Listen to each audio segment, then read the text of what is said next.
bulshadeennu waxay ka taahaysaa cudurro fara badan bay ka taahaysaa waxaa ka mid ah jahliga ka mid ah oo u baahan kifaax xoog leh in lala galo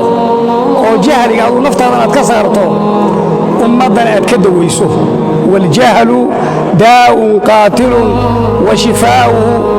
amraani fi الtarkiibi muttafiqaani آية نص من القرآن أو سنة وطبيب ذلك العالم رباني وحكو دوين يكون شيء وعنك عالم وحكبرية آيات قرآنك يا حديثك يا نصك يا دين تعيد وحكبريسا وقف حكو شيء من العلماء وثق وحكو لك يا وضبها أنطري الله طبيعي سايا بصراحة والوضاء وحكو كل الماجو وهذا الكوز هذا اللي بتشوفه وحراه وحبات يلا وسكرتها لكن قيامين يا كتاب بحث كسم يصور يا صفحات كيسات تقارنه يا المرجعية سكرين سكاسك وانفعية أنا هذا ما كان كايجو ويا كايجو صور عن ما يضرب على الجلميست لأن كتاب قد أخذه وعبد حسين يساب بيج كيسي مجلد كوها صفحات كيسي وهو حلوق الصناعة marka waxaan u baahannahay cilmiga ka faa'iideysan waqtiga ka faa'iideystaan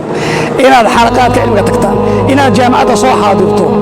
saasan mustaqbalkaaga u dhisi kartaa ummadana wax ku soo kordhin kartaa way badan tahay waxayna haystaa way fara badan yihiin